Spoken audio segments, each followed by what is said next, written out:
শাপলা চত্বর গণহত্যা মামলার আসামি সাবেক মন্ত্রী আব্দুল লতিফ সিদ্দিকীকে আন্তর্জাতিক অপরাধ ট্রাইব্যুনালে হাজির করা হয়েছে।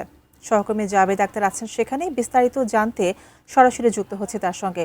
জাবেদ, আব্দুল লতিফ সিদ্দিকীকে তো হাজির করা হয়েছে ট্রাইব্যুনালে, তো এখন পরবর্তী আইনি কার্যক্রম সম্বন্ধে আমাদেরকে একটু জানান।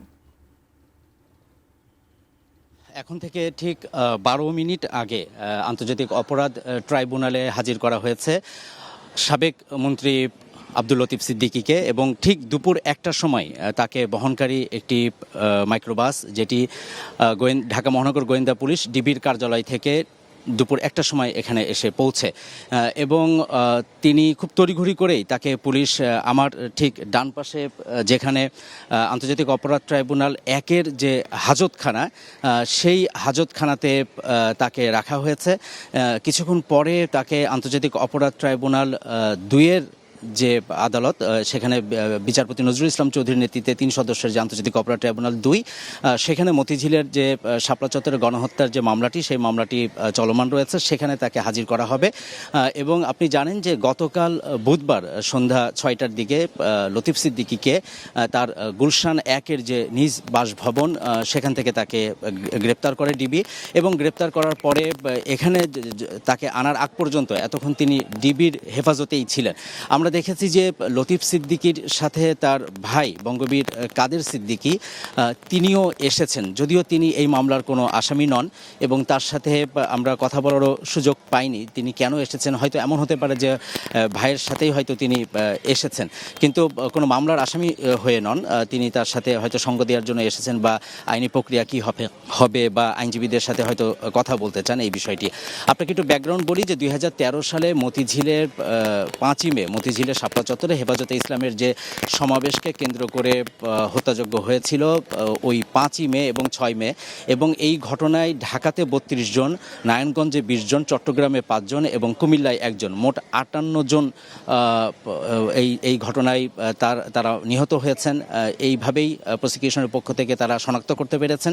যদিও তারা এটি অধিকার নামক একটি সংগঠন, মানবাধিকার সংগঠন, তাদের যে প্রতিবেদন, তারা 61 জনের একটি নিহতের তালিকা দিয়েছিল, সেটিকে ধরেই তারা পরবর্তী তদন্ত কার্যক্রম তারা এগিয়েছেন, এবং তারাও প্রসিকিউশনের জানিয়েছেন, আন্তর্জাতিক অপরাধ ট্রাইব্যুনাল চিফ প্রসিকিউটর, যে তদন্ত সংস্থা তারা কিন্তু এখানে যে পরবর্তী যে তদন্ত করেছেন, সেখানে তারা 61 জনের তালিকায় পেয়েছেন, কিন্তু তার মধ্যে 58 জনের পরিচয় শনাক্ত করা গেছে। এই ঘটনা যখন ঘটে তখন লতিফ সিদ্দিকী তিনি বস্ত্র ও পাট মন্ত্রীর দায়িত্বে ছিলেন। 2008-এ যে নির্বাচন হয়েছিল, তারপরে আওয়ামী লীগ সরকার গঠন হয়। আওয়ামী লীগ সরকারের তিনি বস্ত্র পাট মন্ত্রীর দায়িত্ব পালন করেছেন 2014 নির্বাচনের আগ পর্যন্ত। এখানে তার বিরুদ্ধে কি অভিযোগ এই মামলাতে, সেখানে জানতে চাওয়া হয়েছিল চিফ প্রসিকিউটরের কাছে। তিনি বলেছেন যে ওই সময় যে সুপিরিয়র কমান্ড রেসপন্সিবিলিটি, যেটি শেখ হাসিনা, আসাদুজ্জামান খান কামাল, তাদের বিরুদ্ধে রয়েছে, এবং পরবর্তী ধাপে যারা পরিকল্পনার সাথে যুক্ত ছিলেন, এই ঘটনা কিভাবে তাণ্ডব চালানো হবে, কিভাবে হেফাজতের নেতাকর্মীদেরকে ছত্রভঙ্গ করা হবে, সেই বিষয়গুলোর যে পরিকল্পনার যে অংশটুকু, সেখানে লতিফ সিদ্দিকী জড়িত ছিলেন বলে প্রসিকিউশনের পক্ষ থেকে দাবি করা হয়েছে। গত সোমবার এই মামলায় সাবেক প্রধানমন্ত্রী শেখ হাসিনা সহ 41 জনের বিরুদ্ধে আনুষ্ঠানিক যে অভিযোগ, সেই অভিযোগটি আন্তর্জাতিক অপরাধ ট্রাইব্যুনাল 2 তারা আমলে নেন, এবং এই মামলাতে 8 জন গ্রেপ্তার ছিলেন। পরবর্তীতে সাবেক আরও 2 জন মন্ত্রী, হাসানুল হক ইনু এবং ডক্টর আব্দুর রাজ্জাক, তারা অন্য মামলাতে গ্রেপ্তার আছেন। তাদেরকে এই মামলাতে গ্রেপ্তার দেখানোর আবেদন করা হয়, এবং সেই আবেদন সেদিনই মঞ্জুর হয়, এবং এই 41 জনের যে আনুষ্ঠানিক অভিযোগ, সেটি আমলে গ্রহণ করেন ট্রাইব্যুনাল 2, এবং একই সাথে এই 10 জনের বাইরে যে 31 জন সাবেক প্রধানমন্ত্রী শেখ হাসিনা, বেনজির আহমেদ সহ আরও যারা আছেন, এই 31 জন যে পলাতক রয়েছেন আসামি, তাদের বিরুদ্ধে গ্রেপ্তারি পরোয়ানা জারি করা হয়। তো এরকম একটি অবস্থার মধ্য থেকেই এই মামলার 10 নম্বর আসামি লতিফ সিদ্দিকী, তাকে এই মামলার তিনি একজন অন্যতম আসামি হিসেবে তাকে গতকাল গ্রেপ্তার করা হয়েছে, এবং তার আগে এর আগে কিন্তু তাকে আরও একবার গ্রেপ্তার করা হয়েছিল। সেটি হচ্ছে ঢাকা রিপোর্টার্স ইউনিটিতে সংবিধান ও মুক্তিযুদ্ধর বিষয়ে একটি আলোচনা চলছিল। সেখানে একটি মবের শিকার তিনি হয়েছিলেন। অনেকেই সেখানে তাদেরকে ওখানে আটক করা হয়েছিল। পরে পুলিশ তাদেরকে হেফাজতে নেয় এবং শাহবাগ থানায় সন্ত্রাস বিরোধী আইনের যে মামলা, সেই মামলাতে তাকে পরবর্তীতে গ্রেপ্তার দেখায়।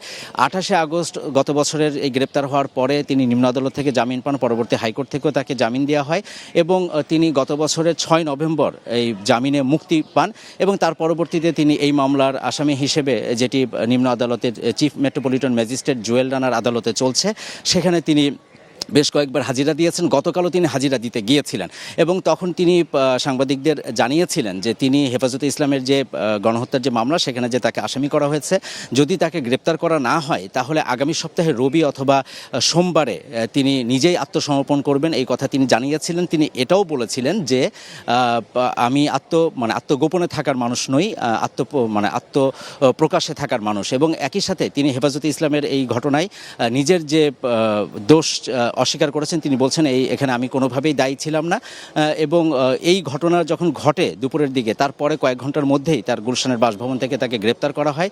তিনি আওয়ামী লীগের সভাপতি মণ্ডলীর সদস্য ছিলেন এবং 2014 সালে তিনি হজ নিয়ে একটি মন্তব্য করেছিলেন, যেটি নিয়ে আলেম সমাজের মধ্যে একটা বিরূপ প্রতিক্রিয়া সৃষ্টি হয়।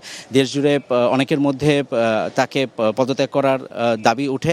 এমতো অবস্থায় তাকে সংসদ সদস্য পদ তার বাতিল করা হয়। পরবর্তীতে আওয়ামী লীগের পদ থেকেও তিনি পদত্যাগ করেন এবং তাকে বহিষ্কারও করা হয়েছিল, এটা আমরা জানি। এবং সেই ঘটনার পরে 1970 থেকে 2024 সাল পর্যন্ত তিনি 6 বার টাঙ্গাইল 4 আসনের সংসদ সদস্য নির্বাচিত হয়েছিলেন। সবশেষ 2024-এর যে নির্বাচন, সেখানে তিনি স্বতন্ত্র প্রার্থী হিসেবে নির্বাচন করেছিলেন এবং তারপরে 5 আগস্টে যে আওয়ামী লীগ সরকারের পতন হয়, তারপরে তো স্বাভাবিকভাবেই তার সংসদ সদস্য পদ থাকে না।